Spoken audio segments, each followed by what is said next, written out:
How's it going, everybody? Alright, well, I got it back together. I'm probably due is I had made a video, and I haven't even posted it, of showing you that the cam, the new cam, the comp cam, is embossed, comp cam and everything, just like I've always seen. So, long story on that, your previous video you can watch and see. Obviously, that was a junk Chinese cam. My personal opinion, the guys, I go over what the deal was, but I'll just go over it real quick again. The guy that had this motor built, he didn't buy it and then have it built. He had bought it already built. And the guy gave him some specs and all that. Like I said, in the previous video, it tells you all about it. So now I'm just putting it all together. It's done, pretty much together. I just wanted to show you, this is the plate I use. This is the same one I have in my car. There you go. That's the one I have in mine also. The reason I use this one here is, I'm sure there's probably others out there, but I've never, like in any of the pictures that they never show this bushing, and you need this bushing for the torque converter, okay? Because otherwise, if you don't have that, your torque converter doesn't even go in here. It just hangs out here because the plate thickness moves everything away. In which that plate is like a 1/4 inch thick, so this takes up that difference. Just put that in there, and that's it. And then I gotta get it back out now. I gotta put some grease on it. I put grease on the outer and then inside here too, just to be sure. Like I said, this plate is like a 1/4 inch thick, so you're gonna have to use longer torque converter bolts, and you're gonna have to shim them. You're gonna have to shim them between the flywheel and the torque converter, because I guess again with the plate on there, you try moving that torque converter all the way up to the flywheel, and what's going to happen is you're going to have too much of a gap. You're going to pull that torque converter out too far, an extra 1/4 inch, the thickness of the plate. So you're going to want to shim it that 1/4 inch, give or take. So just keep that in mind. And then, like I said, I explained about the dowel pins in the previous video. As you can see, now when I put the plate on there, how much it's going to take up. It's going to stabilize. So this way the trans can go on too and have something for the dowel pin, or have some dowel pin. It's to be pound on there. That's pretty much generally what it's going to about. Well, even more than that.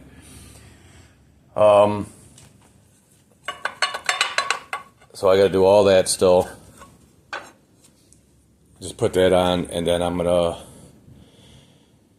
put the trans on there and everything, and get it all bolted up and everything. And another thing I do, and it's always worked for me, is I just bungee cord the headers just like I have them here, like where they would be in the car and all that, and just moving them off to the side as much as I can. And I usually can get right in there, no problems. I will have to take the oil filter off, so I don't bang it on anything. And usually I can go right in there, no problems, just by bungeeing it off to the side like that, and I can get it. Once I get it so far down in there, then I can move the headers to where I need them to get some of the bolts started. It usually works pretty good for me. I've had good luck with it. Now, I've never, at least I don't remember ever doing it with a transmission at the same time. I shouldn't have a problem, I should be okay. I mean, it shouldn't be not an issue, because the trans is going to be up here as it's swinging in, so it still should clear. If not, I may have to jar it around a little bit. Not a big deal. So I'm gonna get started on it, getting all that bolted together and everything done. Torque the flywheel bolts and everything and all that. Loctite them. Loctite your flywheel bolts. These here, you want to put Loctite on them, guys. Oh, these here, you want to make sure you put Loctite on them. And then I'll go so far and maybe come back in on this video. And that's it for the moment. I'll see you in about a second. Alright, it's all back in and everything. Everything's back in. Motor mount bolts are in there, but they're not. I don't have the nuts on the back of them. It wasn't with my little bungee cord thing way I do it. It wasn't that bad with the trans. A little bit more maneuvering around, but it went in, no problem.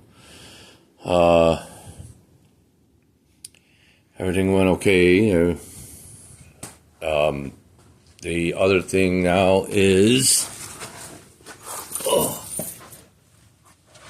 a little piece of the cross member right here, right there, give or take.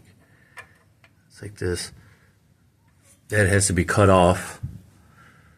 It's just a little bit, it's about an inch long. That has to be cut because it was hitting the pan right there where I tried to line up these bolts here on the cross member. So all that's okay. Now I got clearance. This was already like this. So I had to cut that little tab off, I guess you could say.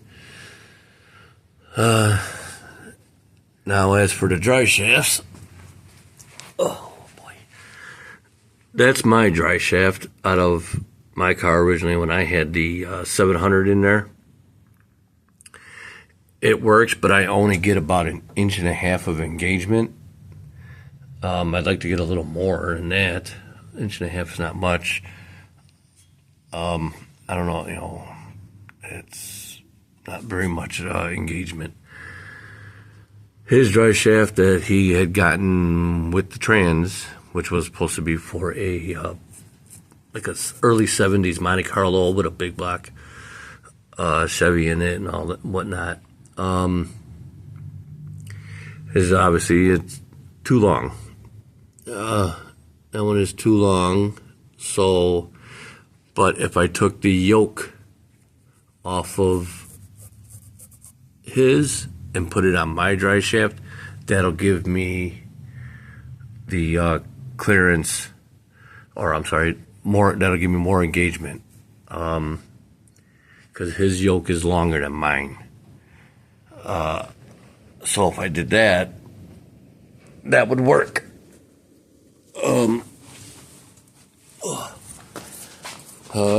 His yoke is like, is it 2 inches or 1.5 inches? I'd have to remeasure it. 1.5 inches more, and it did fully. His will fully seat, so it'll be. I should be okay with using it. But like I said, his is too long overall, and obviously his 350 one won't work. So I mean I still got a ways to go.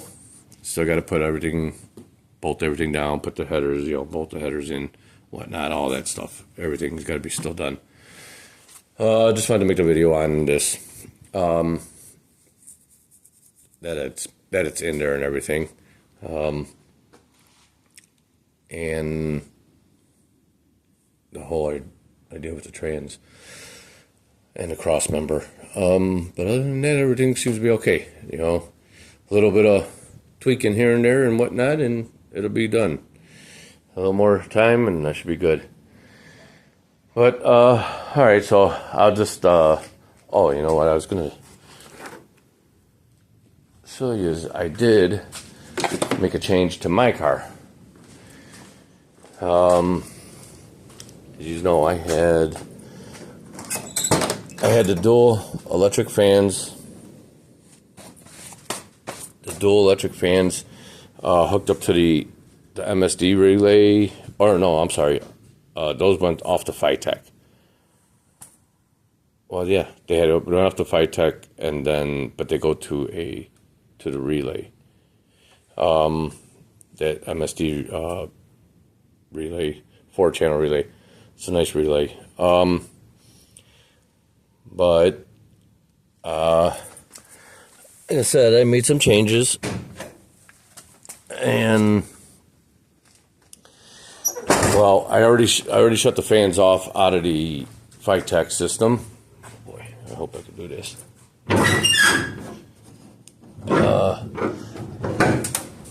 Out of the Phytech system, I already shut the fans off. Okay. So what I did was I put my stock shroud back in. Stock shroud, stock fan, or clutch, a regular, stock clutch fan. I got it all to work. It's kind of the look I was wanting. I didn't really want the electric fans, but I didn't think I'd be able to do this, and I was like, you know what, I'm going to give it a try, see if I can get it to work. So, all I had to do was really not much, just that little notching right here. If you can see that little notching, that's all I did for the pulley, for the clearance on the pulley. Everything else clears, the belts, obviously the fan and all that. And then I reran this one, because this one used to go down, used to point down and run long. So I just made it a curve. So here's the plugs for the electric fans. I gotta take them out still.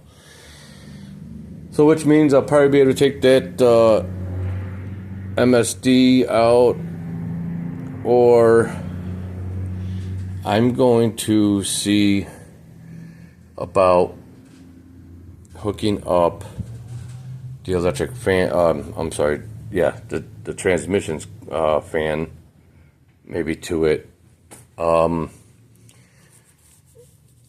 I can just leave it in there, or I could just take it out and leave the way I got this now, the trans fan. That runs off of ignition. I still haven't gotten the relay, the 10-second delay relay. I'm wondering if I can hook it to one of the Phytechs, let's say number 1 fan. So when it sees 170 degrees, the engine sees 170 degrees, the electric fan for the trans will kick on. But I don't know if I want to do 170 degrees, so I don't think that's going to work. I don't know. I'll figure something out for that. But yeah, I did that to show it. That's just something new I did.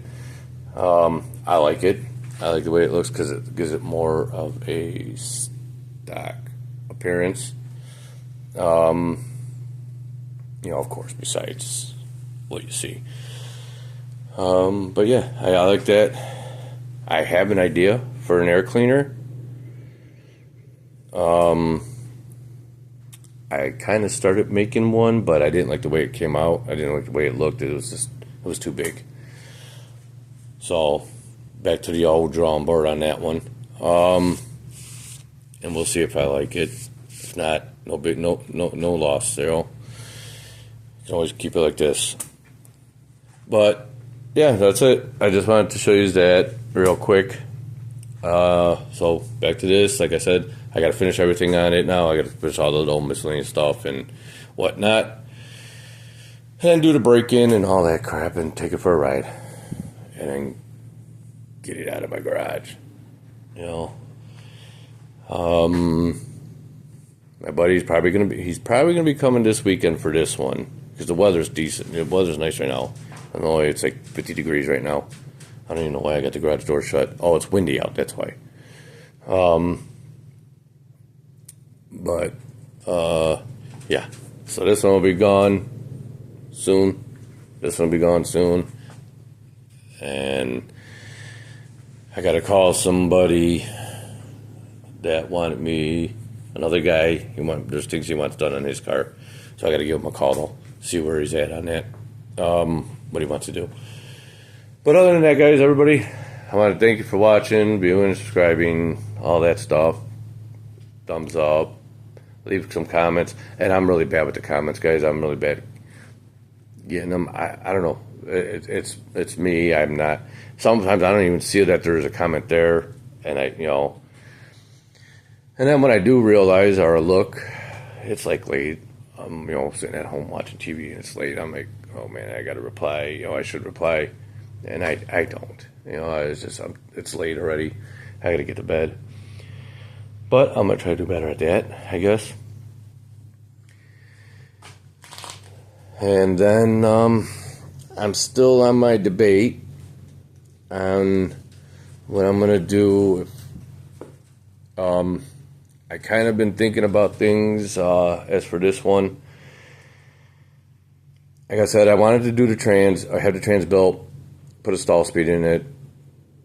But I also wanted to do the quick performance rear end. And I can't afford to be doing both of them.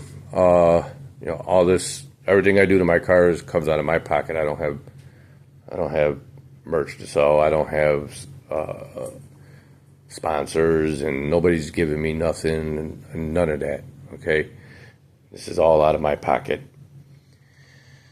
So I have to save up the money to do things. But